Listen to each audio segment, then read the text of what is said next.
ఈరోజు భూమి మీద ఉన్నటువంటి ప్రతి మనుషులకు కూడా సమస్యలు అనేవి సహజంగా ఉంటాయి. ప్రతి మనిషికి సమస్యలు సహజం. చాలామంది మాట్లాడుతూ కష్టాలు అనేవి సమస్యలు అనేవి మనుషులకు కాకపోతే మానులకు వస్తాయని మాట్లాడుతూ ఉంటారు. అంటే ప్రతి ఒక్కరికి కూడా కష్టాలు అనేవి తప్పకుండా వస్తుంటాయి. అయితే దేవునిలో ఉన్నటువంటి వారికి ఇలాంటి కష్టాలు మరింత ఎక్కువగా వస్తుంటాయి. ప్రియులారా, ఇదేంటి, దేవునిలో ఉంటే మాకు కష్టాలు, దేవునిలో ఉంటే అసలు కష్టాలు ఉండకూడదు కదా, దేవునిలో ఉంటే జీవితం చాలా ప్రశాంతంగా సంతోషంగా ముందుకు వెళ్ళాలి కదా, దేవుని నమ్ముకున్నందుకు మాకు కష్టాలు ఎందుకు వచ్చాయి అని చాలామంది బాధపడి దేవుని నుండి తొలగిపోయిన సందర్భాలు కూడా లేకపోలేదు. ప్రియులారా, ఈరోజు లోకం పరిస్థితి ఎలా ఉంది అనే విషయాన్ని మనం పక్కన పెట్టినట్లయితే, ముందుగా దేవునిని నమ్ముకున్నటువంటి వారు, దేవునిలో ఉన్నవారు, క్రైస్తవులుగా పిలబడేటటువంటి వారు, వీరికి సమస్యలు అనేవి చాలా ఎక్కువగానే వస్తుంటాయి. అయితే సమస్యలను చూసి ప్రతి ఒక్కరు కూడా భయపడి ఒక్కొక్కసారి వెనకడుగు వేస్తుంటారు. ఒక్కొక్కసారి సమస్యలకు భయపడి ఇలాంటి క్రైస్తవ్యం మనకెందుకు అని విశ్వాసంలో సన్నగిల్లుతుంటారు. అయితే ప్రతి ఒక్కరూ తెలుసుకోవాల్సినటువంటి విషయం, ఆలోచించాల్సినటువంటి విషయమే ఈరోజు నా యొక్క సందేశం ద్వారా మీకు తెలియపరచాలనుకుంటున్నాను. బైబిల్లో మనకు ఎంతోమంది భక్తుల జీవిత చరిత్రలు వ్రాయబడ్డాయి, ఎందరో రాజుల చరిత్రలు వ్రాయబడ్డాయి, ఎందరో గొప్ప గొప్ప వారివి న్యాయాధిపతుల చరిత్రలు వ్రాయబడ్డాయి. బైబిల్లో వ్రాయబడినటువంటి జీవిత చరిత్రలన్నీ కూడా మనకు ఏదో ఒక పాఠాన్ని నేర్పించడం కొరకే వ్రాయబడ్డాయి. మనుషులుగా మనమందరం పాఠాలు నేర్చుకోవాలి, జీవిత పాఠాలు అనేవి మనుషులకు చాలా ప్రాముఖ్యం అనే ఉద్దేశంతో దేవుడు మనము ఎన్నో జీవిత పాఠాలను, జీవిత సత్యాలను తెలుసుకోవాలనే ఉద్దేశంతో ఎంతోమంది జీవిత చరిత్రలను మనకు దేవుడు బైబిల్లో వ్రాయించాడు. మరి పాత నిబంధన కాలంలోని ఒకరి చరిత్రను మనం చూడగలిగినట్లయితే ఆమె ఎవరో కాదు, అతల్య. ఈ అతల్య రాణి గురించి మా అందరికీ తెలుసు కదా. ఈమె జీవిత చరిత్రను చూసి ఇక నేర్చుకునేది ఏముంది? ఆమె ఒక చెడ్డ రాణి. అతల్య ఎవరు? ఒక చెడ్డ రాణి. ఎందుకు? కుమారుణ్ణి ఆమె సరిగా పెంచలేదు, దుర్మార్గతను నేర్పించినటువంటి తల్లిగా, అలాగే యెజబెలు కుటుంబంలోని మనిషిగా, ఇలా మనకు చాలా సందర్భాలు అతల్య రాణి గురించి మనకు తెలుసు. ఎన్నోసార్లు మనం చదువుకున్నాం. తల్లులైనటువంటి వారు ఇలా అతల్య వలె తమ పిల్లలను పెంచకూడదని నేర్చుకున్నాము. అలాంటి స్వభావము స్త్రీలలో ఉండకూడదని నేర్చుకున్నాము. అలాంటి స్వభావం కలిగినటువంటి వారు కుటుంబంలో ఉంటే కుటుంబ పెద్ద అయినటువంటి పురుషుడు సరిదిద్దాలి అని తెలుసుకున్నాము. ఇలా ఎన్నో పాఠాలను మనం అతల్య జీవిత చరిత్ర ద్వారా తెలుసుకున్నాం. అందులో భాగంగానే ఈరోజు మీకు మరొక విషయాన్ని తెలియజేయాలనుకుంటున్నాను. ముందుగా ఆమె గురించి మనం చదువుకున్నట్లయితే రాజుల 2వ గ్రంథము 11వ అధ్యాయము 1వ వచనము నుండి, రాజుల 2వ గ్రంథము 11వ అధ్యాయము 1వ వచనము నుండి, అహజ్యా తల్లి అయిన అతల్య తన కుమారుడు మృతి పొందినని తెలుసుకుని లేచి రాజకుమారులందరినీ నాశనము చేసెను. ఒక స్త్రీగా ఈమె రాజకుమారులందరినీ కూడా నాశనము చేసినట్లుగా మనకు కనబడుతుంది. ఎందుకు నాశనం చేసింది? తన కుమారుడు చనిపోయాడన్న వార్త విని, తన కుమారుడు చనిపోయిన తర్వాత ఇక మహారాజు లేడు కదా, ఇంకెవరైనా రాజు అయిపోతారేమో, ఇంకెవరికైనా ఆ సింహాసనం దక్కుతుందేమో, ఇంకెవరైనా ఆ సింహాసనాన్ని ఆక్రమిస్తారేమో అని ఒక మహిళగా ఒక దురుద్దేశంతో ఆలోచించింది. అంటే సింహాసనం ఎక్కడ మరొకరికి వెళ్ళిపోతుంది, లేదంటే ఆ రాజరికం ఎవరు తీసేసుకుంటారు, ఎవరు ఏలికగా ఉంటారు అనేటటువంటి ఆలోచనతో ఏం చేసిందో తెలుసా? మిగిలిన రాజకుమారులందరినీ కూడా నాశనం చేసింది. చూసారా ఎంతటి క్రూరమైనటువంటి స్వభావం మనకి స్త్రీలో కనబడుతుందో. తన కుమారుడు చనిపోగానే సింహాసనం ఎవరికి వెళ్ళిపోతుందో అనే ఉద్దేశంతో రాజకుమారులందరూ ఎవరు? ఆమె పిల్లలే కదా. రాజకుమారులందరూ వాళ్ళ కుటుంబీకులే కదా. అంటే తన వారిని ఆమె ఏం చేసింది? ఏకంగా చంపేసింది. ఎందుకు? సింహాసనం వాళ్లకు. మీ అందరికీ అర్థమవుతుందా? ఎందుకంటే మీరు అటు ఇటు చూస్తుంటే మీకు అర్థం కావట్లేదేమో అని నేను అనుకుంటున్నాను. తన యొక్క కుటుంబంలో ఉన్నటువంటి రాజకుమారులందరినీ కూడా ఆమె చంపివేసింది. అంటే చాలా క్రూరమైనటువంటి స్వభావం కలిగిన స్త్రీగా మనకి ఇక్కడ కనబడుతుంది. ఇది ఆమెను గురించినటువంటి వివరణ క్లుప్తంగా చెప్పాను. అయితే ఇక్కడ మనం తెలుసుకోవాల్సినటువంటి విషయం ఏంటంటే 2వ వచనం, రాజైన యెహోరాము కుమార్తెయును అహజ్యాకు సోదరియునైన యెహోషబ, ఈమెవరు? అతల్యాకు కుమార్తె, అతల్య యొక్క కుమార్తె. ఈమె పేరేంటి? యెహోషబ. ఈమె ఏం చేసిందంట? హతమైన రాజకుమారులతో కూడా చంపబడకుండా అహజ్య కుమారుడైన యోవాషును రహస్యముగా తప్పించెను. తల్లేమో రాజకుమారులందరినీ చంపేసింది. అయితే ఆ తల్లికి పుట్టిన కుమార్తె ఆమె ఏం చేసిందో తెలుసా? తన సోదరుడి కుమారుడు ఉన్నాడు కదా. అంటే ఇప్పుడు మహారాజు చనిపోయిన వెంటనే తర్వాత మహారాజు ఎవరవుతారు? వాళ్ళ వారసులు అవుతారు. ఈ అతల్య ఎప్పుడైతే రాజకుమారులందరినీ కూడా చంపేసిందో వెంటనే ఆమె కుటుంబంలోనే ఆమె గర్భాన పుట్టినటువంటి ఆమె కుమార్తె ఏం చేసిందో తెలుసా? ఒకరిని రహస్యంగా తప్పించింది. అంటే చంపబడకుండా కాపాడింది. ఏ మహారాణి అయితే అందరినీ చంపేయాలని అనుకునిందో అదే మహారాణికి కుమార్తె ఒకరిని తప్పించింది. ఇంతకీ ఎవరతను? యోవాషు. అతనెవరు? యోవాషు. ఈ యోవాషును యెహోషబ ఏం చేసింది? కాపాడింది. ఎవరి చేతిలో నుండి? రాణి అయిన అతల్య చేతిలో నుండి కాపాడింది. అంటే అతల్య అందరినీ చంపేస్తుండగా ఆ చంపబడుతున్నటువంటి వారిలో ఈ అబ్బాయి లేకుండా ఈ అబ్బాయిని ఏం చేసింది? కాపాడింది. ఎలా కాపాడింది? రహస్యముగా తప్పించను గనుక వారు అతనిని అతని దాదిని పడక గదిలో అతల్యాకు మరుగుగా ఉంచి ఉండుట చేత అతడు చంపబడకుండెను.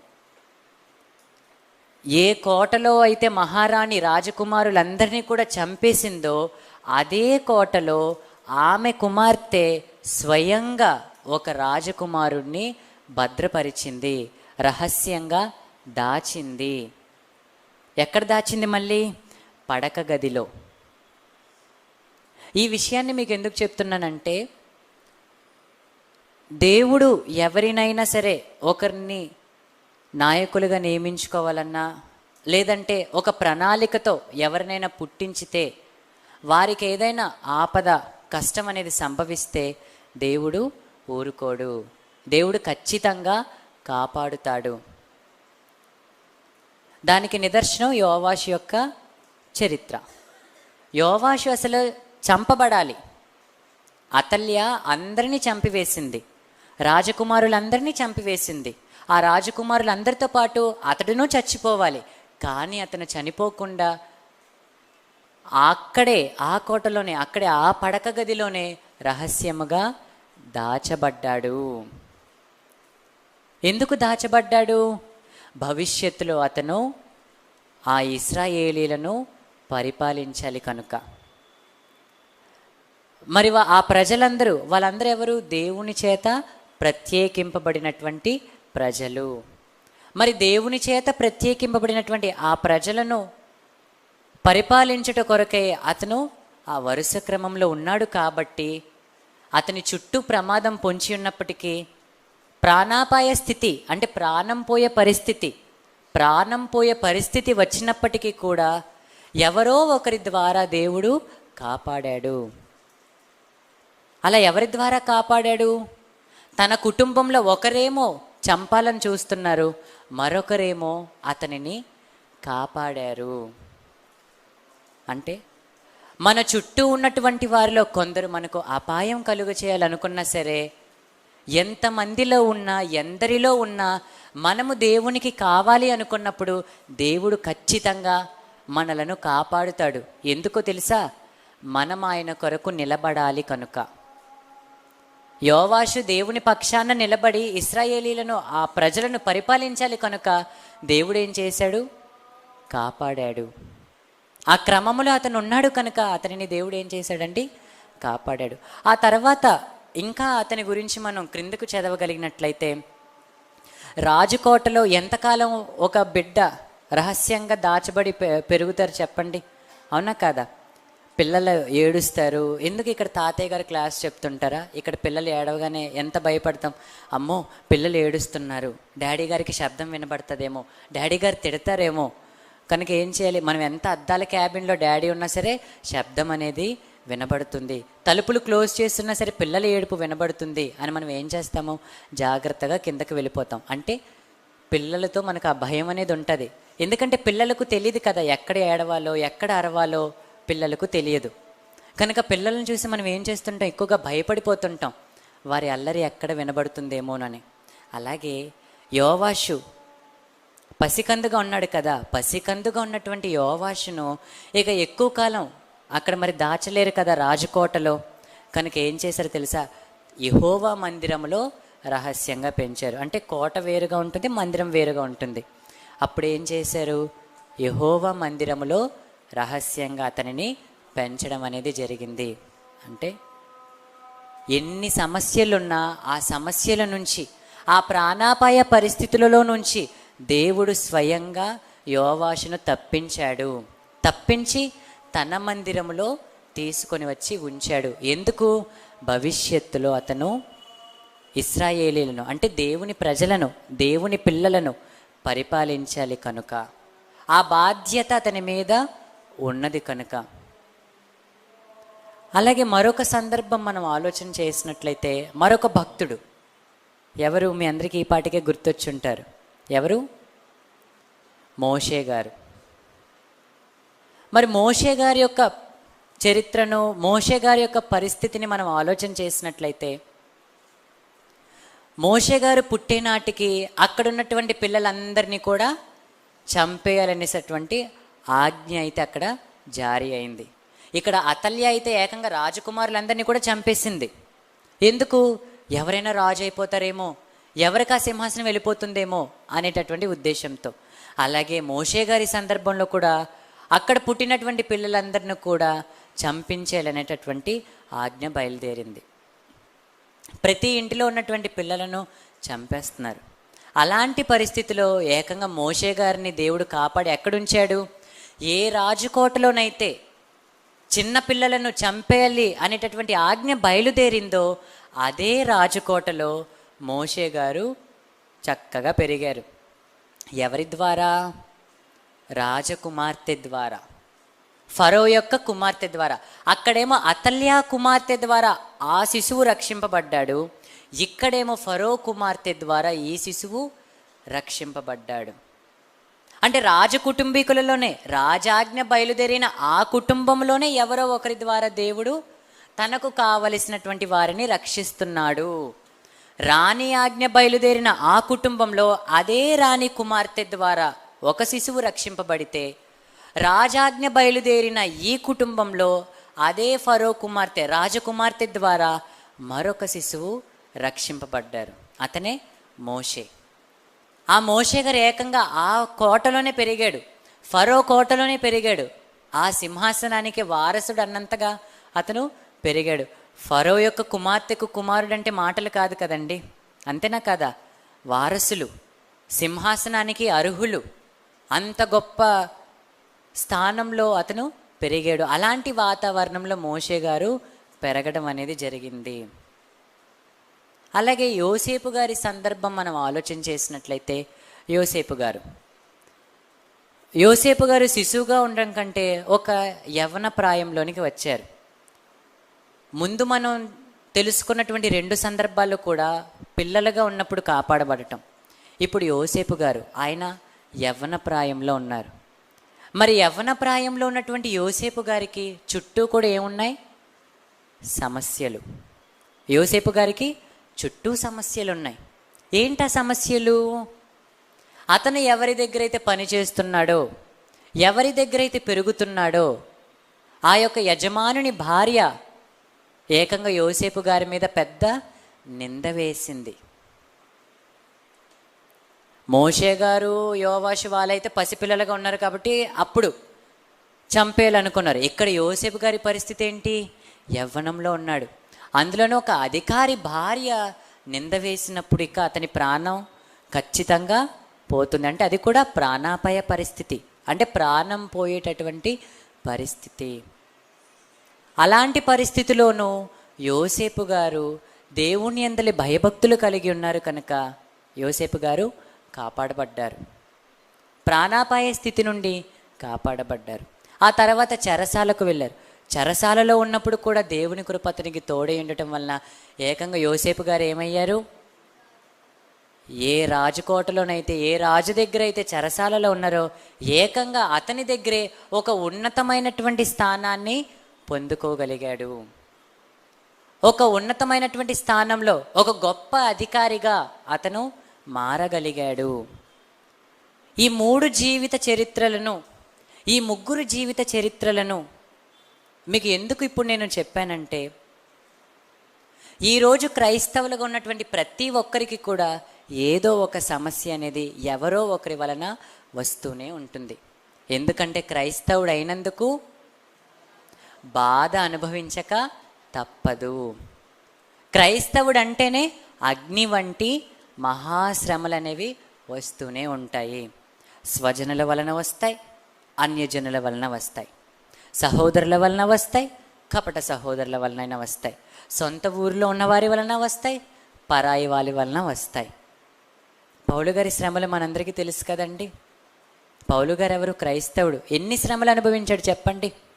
అంటే క్రైస్తవులైనందుకు ఖచ్చితంగా ఎవరో ఒకరి వలన సమస్యలు అనేవి వస్తూనే ఉంటాయి.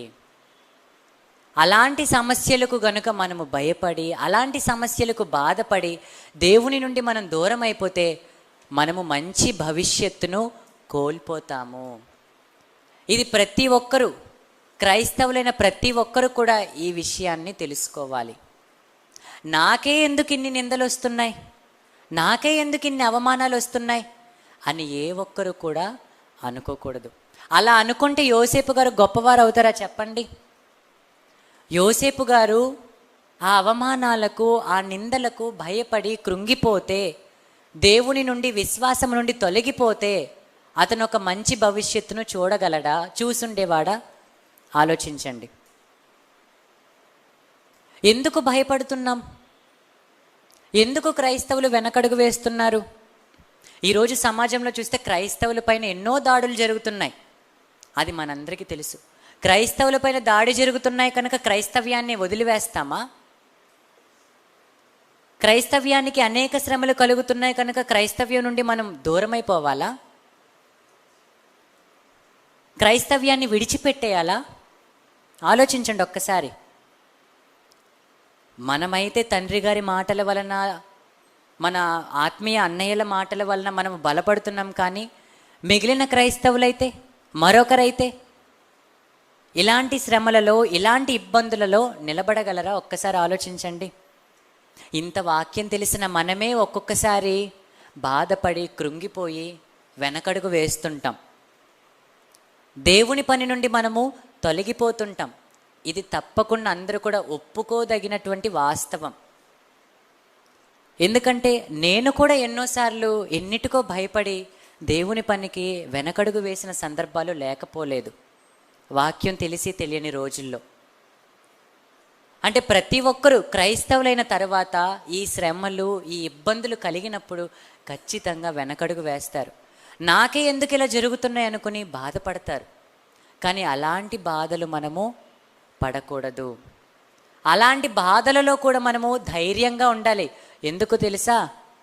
మనం అందరం గుర్తుపెట్టుకోవాల్సింది ఒకటే, మనము సమస్యలలో ఉన్న, సమస్యలతో ఉన్న, సమస్యల మధ్యనే మనము పెరుగుతున్నా, వాటి మధ్యనే దేవుడు నిన్ను రక్షించగల సమర్థుడు. ఎవరూ లేనప్పుడు రక్షించగలరా ఎవరైనా?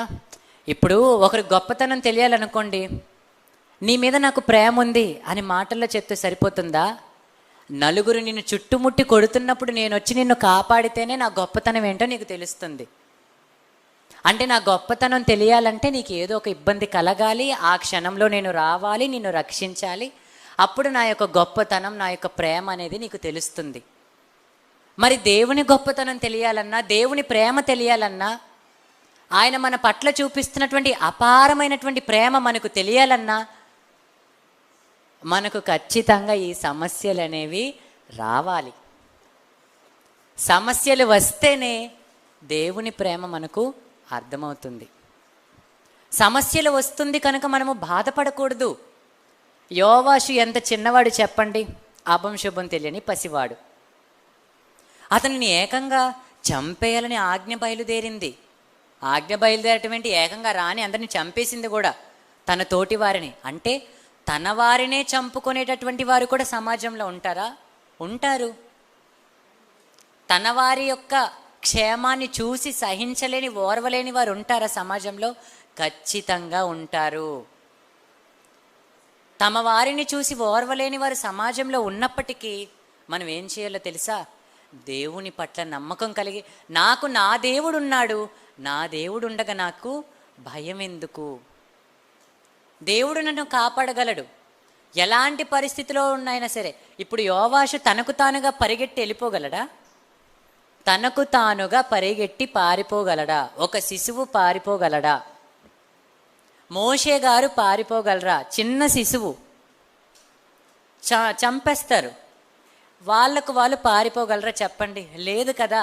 ఖచ్చితంగా ఆ సమస్యల మధ్యనే వాళ్ళు ఉండాలి.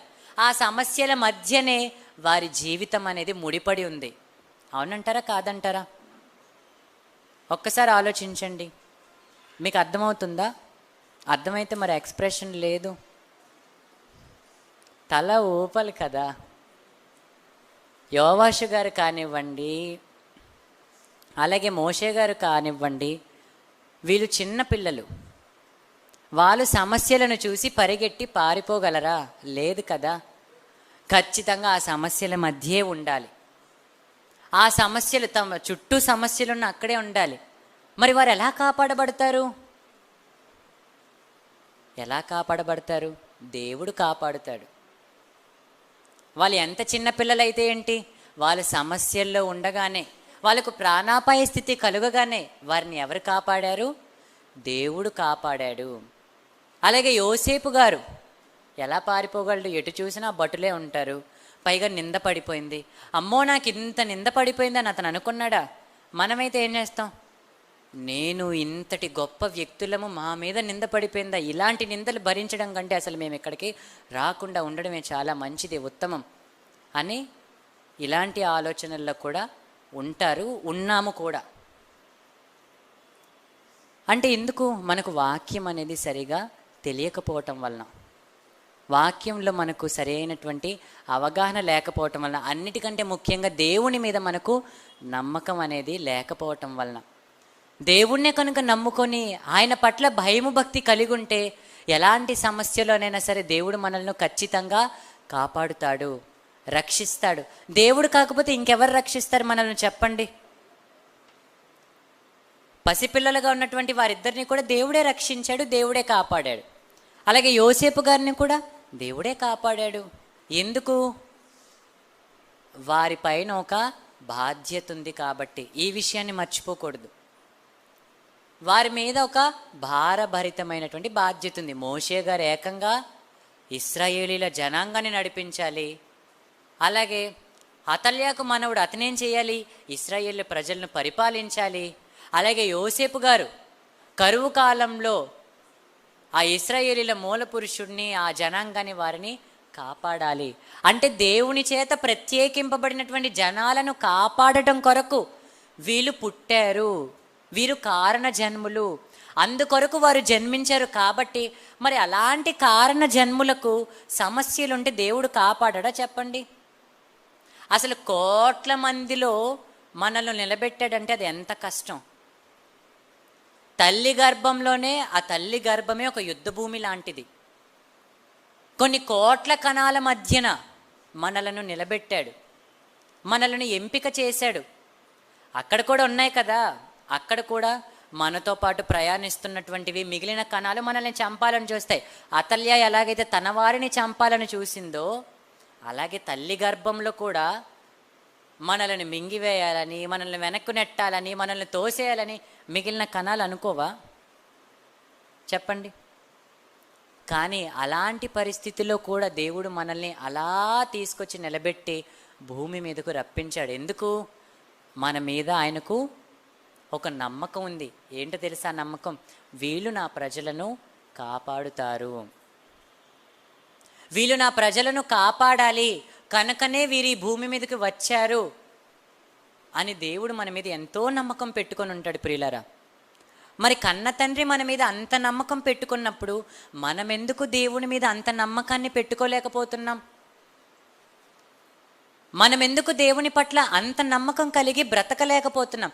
తల్లి గర్భంలో మీరెవరైనా నన్నే ఎన్నుకోండి, నన్నే ఎన్నుకోండి, నన్నే నిలబెట్టండి అని మీరు ఎవరైనా అడిగారా? అడగలేదు కదా. తల్లి గర్భంలో మీరు ఎవరైనా సరే తండ్రి నన్నే రప్పించని మీరు ఎవరైనా అన్నారా?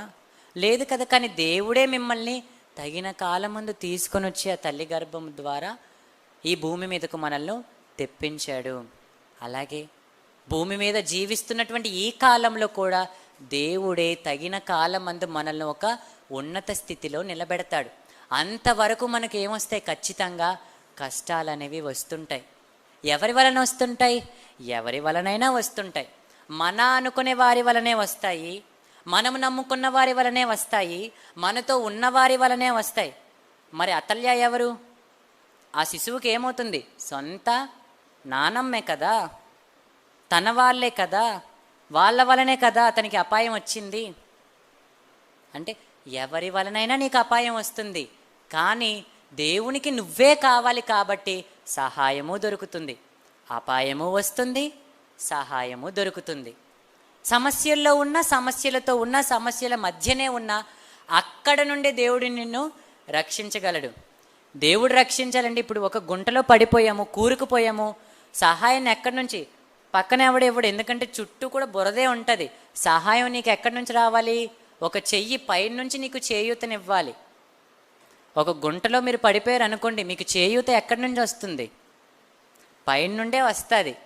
అలాగే ఈ భూమి మీద ఎన్నో సమస్యలతో సతమతమైపోయి వాటిలో ఇరుక్కుపోయినా సరే మీకు సహాయం ఎక్కడి నుండి రావాలి? ఎక్కడి నుండి వస్తుంది? పైనుండే వస్తుంది. పైనుంచి ఆయన చెయ్యే మీకు సహాయం చెయ్యాలి. ఎందుకు? మోషే ఒక్కడే కాదు చిన్నపిల్లాడు, మీరందరూ కూడా దేవుని దృష్టికి చిన్నపిల్లలే. మీరందరూ కూడా ఇంకా లోకంలో పండిపోయిన వాళ్ళు కాదు కదా. ఇప్పుడిప్పుడే లోకంలో దేవుని కోసం అడుగులు వేస్తున్నారు. భవిష్యత్తులో మీ మీద ఎంతో భారం ఉంది. ఏంటా భారం? దేవుని ప్రజలను పరిపాలించాలి, కాపాడాలి. దేవుని తరపున సింహాసనం మీద కూర్చొని మీరేం చేయాలి? వాక్యాన్ని ప్రకటించి ఎంతోమందిని రక్షించాలి. అలాంటి బాధ్యత మీకు ఇంకా భవిష్యత్తులో ఉంది. అంటే ప్రస్తుతంకి మీరెవరు? ఇంకా చిన్నపిల్లలే.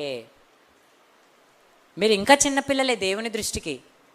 మరి చిన్నపిల్లలుగా ఉన్నటువంటి మీకు సమస్యలు అనేవి వస్తాయా రావా? చెప్పండి. ఖచ్చితంగా వస్తాయి. ఇంటి వారి వలన వస్తాయి, స్నేహితుల వలన వస్తాయి, అందరి వలన వస్తాయి, అన్నిటిలోనూ వస్తాయి. కానీ వాటికి మీరు భయపడకూడదు.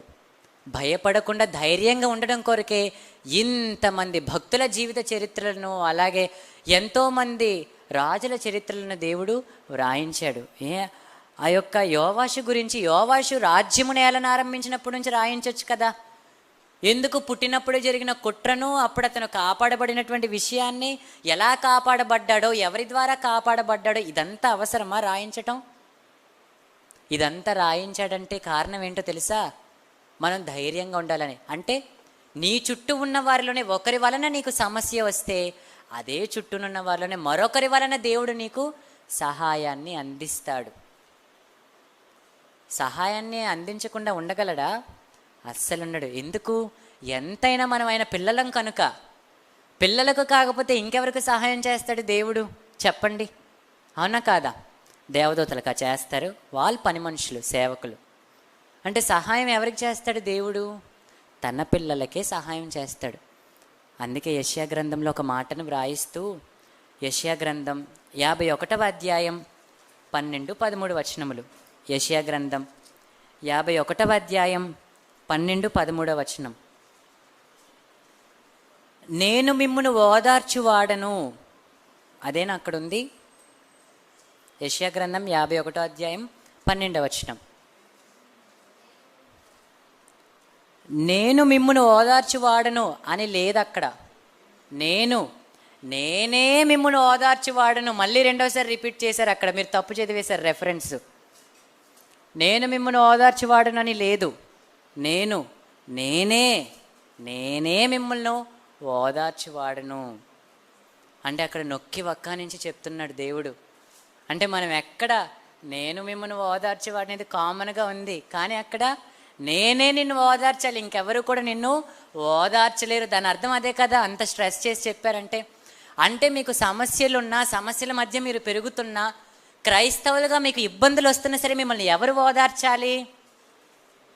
మీరు అనుకున్న వాళ్ళు మిమ్మల్ని ఓదార్చకపోవచ్చు, మీరు ఆశించిన వారు మిమ్మల్ని ఓదార్చకపోవచ్చు, కానీ ఎంతైనా మీరు దేవునికి పిల్లలు కాబట్టి, మీరు అతనికి పిల్లలు, అతను మీకు తండ్రి కాబట్టి, నాకు కాస్త ఫ్యాన్ వేస్తారా, అతనే మిమ్మల్ని ఓదార్చాలి అని క్రిందకు చెప్తూ, చనిపోవు నరునికి, తృణమాత్రుడగు నరునికి ఎందుకు భయపడదువు? నరునికి నువ్వెందుకు భయపడుతున్నావు? వారి వలన సమస్యలు వచ్చేస్తాయి, వాళ్ళేదో చేసేస్తారు, ఏదో అయిపోతుందేమో అని నువ్వెందుకు భయపడుతున్నావు? వాడు ఏదో ఒకరోజు చనిపోవాలి. చనిపోవు నరుడు అంటే అని అని అని ఎన్నో మాటలు అంటాడు. ఏదో ఒకరోజు చచ్చిపోతాడు కదా. చచ్చిపోయిన తర్వాత అలా నిన్ను మాటలు అనేవాళ్ళు కూడా ఉండరు కదా. అలాంటి వాళ్ళకి ఎందుకు భయపడుతున్నావు? అన్నంతకాలం అనుకొని, ఇబ్బంది పెట్టినంతకాలం ఇబ్బంది పెట్టుకొని, శ్రమ పెట్టినంతకాలం శ్రమ పెట్టని, ఎంతైనా దేవుడు ఉన్నాడు కదా, చూస్తూ ఊరుకోడు కదా. ఎందుకంటే ఆయన చెప్తున్నాడు, ఇదిగో నేనే నిన్ను ఓదార్చాలి కాబట్టి తృణమాత్రుడగు నరునికి, చనిపోవు నరునికి ఎందుకు భయపడతావు? బాధ పెట్టువాడు నాశనము చేయుటకు సిద్ధపడినప్పుడు, అంటే ఖచ్చితంగా నిన్ను బాధ పెడతారు, నాశనం చేయటానికి సిద్ధపడతారు. అలాంటి సమయంలో వాని క్రోధమును బట్టి నిత్యము భయపడుచు ఆకాశములను వ్యాపింపజేసి భూమి పునాదులను వేసిన యెహోవాను, నీ సృష్టికర్త అయిన యెహోవాను మరుచుదువా?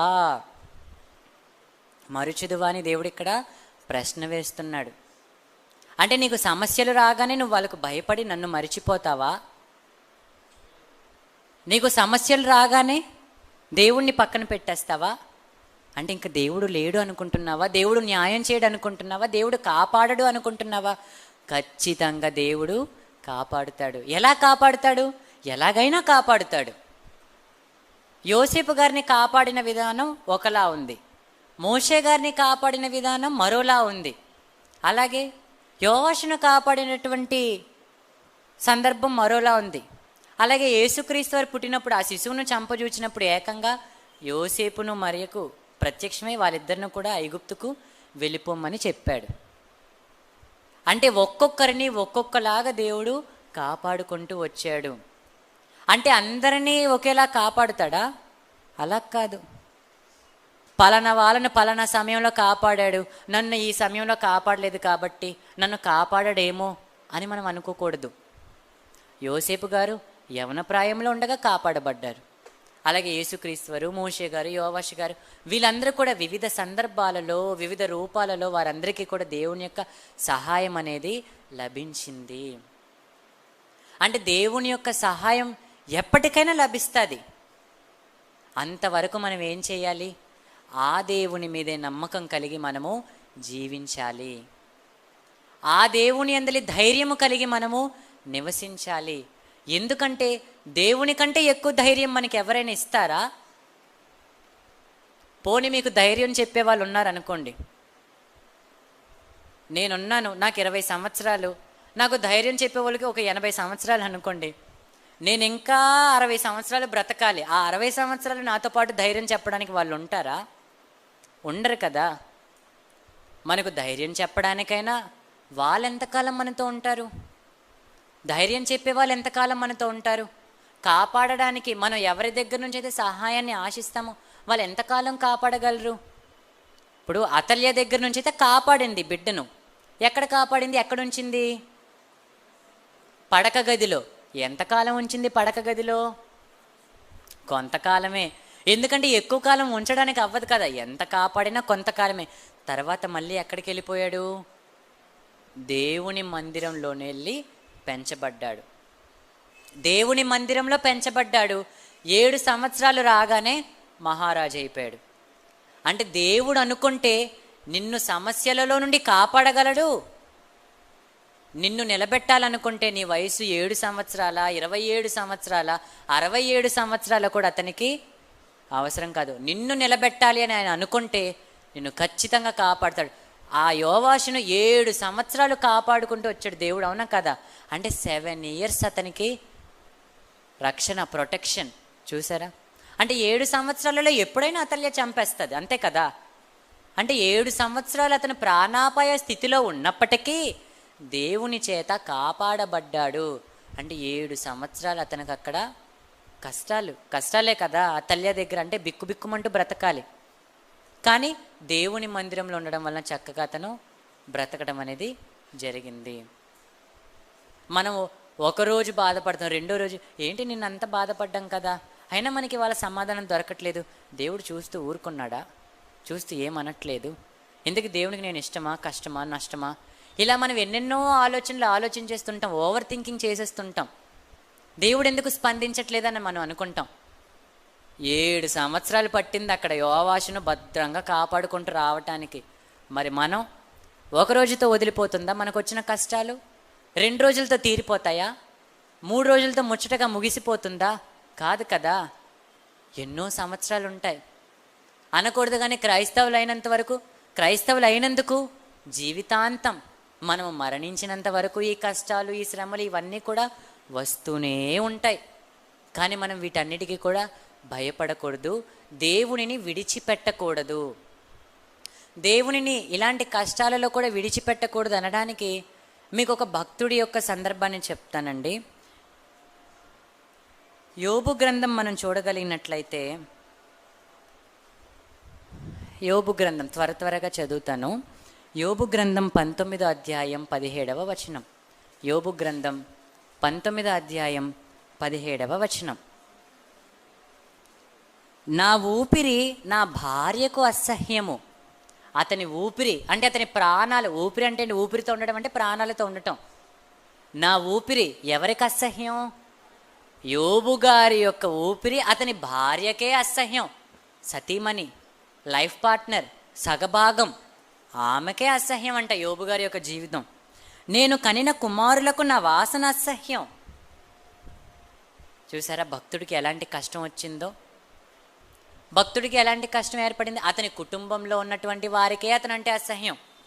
అతని కుటుంబంలో ఉన్నటువంటి భార్యకు, పిల్లలకే అతనంటే పడలేని పరిస్థితి ఇక్కడ యోబు గ్రంథంలో మనకు వ్రాయబడుతుంది. అలాగే 14వ వచనం 16వ వచనం చూస్తే, నా బంధువులు నా యొద్దకు రాకయున్నారు, నా ప్రాణ స్నేహితులు నన్ను మరచిపోయి ఉన్నారు, నా ఇంటి దాసీజనులు నన్ను అన్యునిగా ఎంచెదరు, నేను వారి దృష్టికి పరదేశినై ఉన్నాను. ఇటు పని మనుషులకు కూడా పరాయి మనిషిగా ఇతను కనబడుతున్నాడట. దాసులు అంటేనే బయట జనాంగం, పని మనుషులు, పరాయి వాళ్ళు. కానీ పరాయి వాళ్ళు యోబు గారిని పరాయి వారిలా చూస్తున్నారు. ఆ సందర్భంలో మనం చూడగలిగినట్లయితే, అంటే అలాంటి పరిస్థితులు కూడా కలుగుతాయా? అలాంటి పరిస్థితులు కూడా మనకు ఎదురవుతాయా, సంభవిస్తాయా? ఒక రకంగా చెప్పాలంటే ఇంకా మనకు అంతటి పరిస్థితులు ఇంకా సంభవించలేదు. అంతటి పరిస్థితులు మనం ఇంకా ఎదుర్కోలేదు. భవిష్యత్తులో ఏమో అలాంటి పరిస్థితులను కూడా మనము ఎదుర్కోవాలేమో. మనము నమ్ముకున్న వారే మనల్ని అసహ్యంగా చూసే రోజులు కూడా వస్తాయేమో. మనం ఇష్టపడిన వారే మనల్ని తృణీకరించే రోజులు వస్తాయేమో. కానీ అలాంటి సందర్భంలో కూడా మనము దేవుని కొరకు నిలబడగలగాలి. ఎందుకు? యోబు గారు అలాంటి సందర్భంలో కూడా నిలబడ్డారు. 17-18 వచనాల్లో, చిన్నపిల్లలు సహా నన్ను తృణీకరించెను, నేను లేచుట చూచిన ఎడల బాలురు నా మీద దూషణలు పలికెదరు, నా ప్రాణ స్నేహితులందరికీ నేను అసహ్యుడినైతిని, నేను ప్రేమించిన వారు నా మీద తిరుగుబడి ఉన్నారు. ఎన్ని కష్టాలు వచ్చాయి ఇక్కడ ఇతనికి. అంటే ఒకేసారి చూసారా ఎన్ని సమస్యలు ఇతన్ని చుట్టుముట్టాయో. ఒకరేమన్నంటేనే మనం తట్టుకోలేము. అలాంటిది అతను ప్రేమించిన వారట, అతని పిల్లలట, భార్య అట, ప్రాణ స్నేహితులట, మళ్ళీ ఇంతమంది ఇంతగా ఇతనిని ఇబ్బంది పెడుతున్నా సరే అతను ధైర్యంగా ముందుకెళ్ళగలిగాడు. ఏ రోజు కూడా దేవుణ్ణి అతను దూషణగా ఒక్క మాట కూడా అతను పలుకలేదు. అతని పలుకులు చుట్టూ ఉన్నటువంటి వారికి భారంగా అనిపించవచ్చు, అసహ్యంగా అనిపించవచ్చు, కానీ యోబు గారు దేవునిని విడిచిపెట్టలేదు. చూసారా, ఒకరి వలన సమస్యలు వస్తేనే మనం సతమతమైపోతుంటాం. అదిగో పలానా దగ్గర క్రైస్తవులకు దాడులు జరుగుతున్నాయి, ఏంటి ఇలాగ అయిపోతున్నాయి, కనుక ఇలాంటి సమయాల్లో మనం చర్చిలకు వెళ్ళకూడదు, లేదంటే ఇలాంటి సమయాల్లో మనం బహిరంగంగా వాక్యాన్ని ప్రకటించకూడదు. ఇలా రకరకాలుగా క్రైస్తవులైనటువంటి వారు కొన్ని సందర్భాల్లో ప్రార్థనలు చేయటానికి కూడా భయపడిపోతుంటారు. బయట వారి వలనే సమస్యలు వస్తే నువ్వంత భయపడితే నీ చుట్టూ ఉన్నవారు, నువ్వు ప్రేమించిన వారు, నీ వారని నువ్వెవరినైతే అనుకుంటావో వారి వలన కూడా సమస్యలు వస్తాయి. మరి అలాంటప్పుడు యోబు గారు వెనకడుగు వేయలేదుగా. యోబు గారు ధైర్యంగా దేవుని మీదే ఆనుకొని ఉన్నారు. ఎందుకంటే దేవుడే దిక్కు, దేవుడే బలం, దేవుడే ధైర్యం. కాబట్టి మనం ఎవరిని నమ్ముకోవాలి? ఎవరి పట్ల నమ్మకం కలిగి ధైర్యంగా ఉండాలి? దేవుని పట్ల. అలాగే దావీదు గారి సందర్భం కూడా మీకు తెలిసే ఉంటుంది. దావీదు గారు కూడా ఎంతో దుఃఖపడుతుంటారంట తన చుట్టూ ఉన్నటువంటి వారి వలన. అయినా సరే దావీదు గారు దేవునిని బట్టి, కీర్తనల గ్రంథం 4వ అధ్యాయం 1వ వచనంలో ఉంటుంది, దేవునిని బట్టి అతను చాలా సంతోషంగా ధైర్యంగా అతను ముందుకు వెళ్ళగలిగాడు. మనందరం యెషయా గ్రంథంలో అదే కదా చదువుకున్నాం, నేనే మిమ్మల్ని ఓదార్చివాడను. మిమ్మల్ని ఓదార్చి ధైర్యం చెప్పేది ఎవరు? ఒక్క దేవుడు మాత్రమే. ధైర్యం చెప్పే దేవుడిని మనం ఎప్పుడు కూడా వదులుకోకూడదు. అలాంటి దేవుడిని మనము విడిచిపెట్టకూడదు. భవిష్యత్తులో గొప్ప గొప్ప స్థానాలలో ఉండి దేవుని తరపున లోకంలో వీరోచితంగా పోరాటం చేయవలసినటువంటి యోధులుగా, యోధురాళ్ళుగా మీరందరూ కూడా ఎంతో ఉన్నతంగా ఎదగాలి. మీరందరూ కూడా అలాంటి గొప్ప గొప్ప స్థానాలకు చేరుకోవాలి. ఎందుకంటే భవిష్యత్తులో మీరందరూ కూడా ఒక ఉన్నతమైనటువంటి వారుగా కనబడతారు. మీరందరూ దేవుని సైనికులు. ప్రస్తుతం తర్ఫీదు పొందుతున్నారు. తర్ఫీదు పొందుతూ సైనికులుగా భవిష్యత్తులో దేవుని తరపున పోరాటం చేసే మీరందరూ కూడా ఏమనుకోవాలో తెలుసా? ఒక యోవాషుకి 7 సంవత్సరాలు కష్టాలు కలిగింది, 7వ సంవత్సరాన రాజుగా పట్టాభిషిక్తుడయ్యాడు. మాకు కూడా అంతేనేమో. మేము కూడా ఇలా కష్టాల మధ్యన పెరుగుతున్నామంటే కారణం దేవుడు ఖచ్చితంగా ఏదో ఒక రోజు, ఏదో ఒక సంవత్సరం, ఈ సంవత్సరం కాకపోవచ్చు, వచ్చే సంవత్సరం కాకపోవచ్చు, ఆపై వచ్చే సంవత్సరం కాకపోవచ్చు, ఏదో ఒకప్పుడు పోనీ ఈ భూమి మీదే కాకపోవచ్చు, ఆ తర్వాత పరదేశికి వెళ్తారుగా, ఆ తర్వాత అక్కడ నుంచి పరలోకానికి వెళ్తారు కదా, అక్కడ సింహాసనాల మీద కూర్చుంటారు కదా, అప్పుడైనా సంతోషంగా ఉంటారు కదా. అప్పుడైనా దేవుడు మిమ్మల్ని వదిలేస్తాడా? ఇక్కడ మిమ్మల్ని ఓదార్చలేదు, ఇక్కడ మిమ్మల్ని ధైర్యపరచలేదు అని ఒకవేళ మీరు అనుకుంటే, ప్రకటన గ్రంథం 21వ అధ్యాయం 4వ వచనం, ప్రకటన గ్రంథం 21వ అధ్యాయం 4వ వచనం, ఇదిగో దేవుని నివాసం మనుషులతో కూడా ఉంది, ఆయన వారితో కాపురముండును, వారైన ప్రజలయ్యుందురు, దేవుడు తానే వారి దేవుడయుండి వారికి తోడయుండునని చెప్తూ 4వ వచనంలో, ఆయన వారి కన్నుల ప్రతి బాష్ప బిందువును తుడిచివేయును, మరణమిక ఉండదు, దుఃఖమైనను ఏడుపైనను వేదన అయినను ఇక ఉండదు.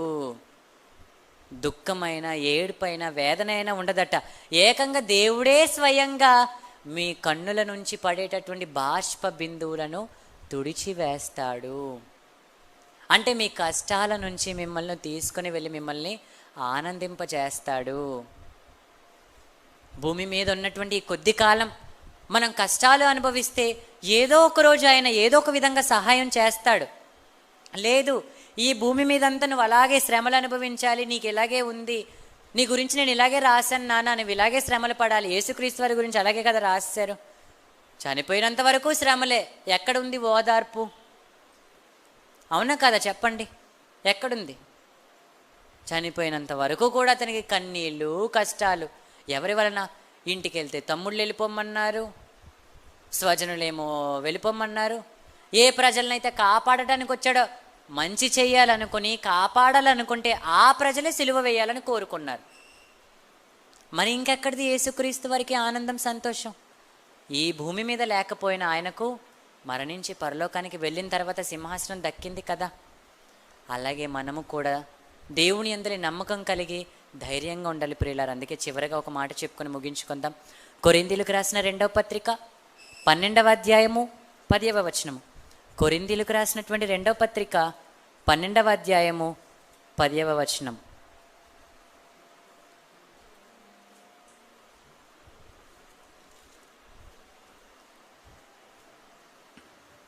నేనెప్పుడు బలహీనుడనో అప్పుడే బలవంతుడను గనుక క్రీస్తు నిమిత్తము నాకు కలిగిన బలహీనతలలోనూ, నిందలలోనూ, ఇబ్బందులలోనూ, హింసలలోనూ, ఉపద్రవములలోనూ నేను సంతోషించుచున్నాను.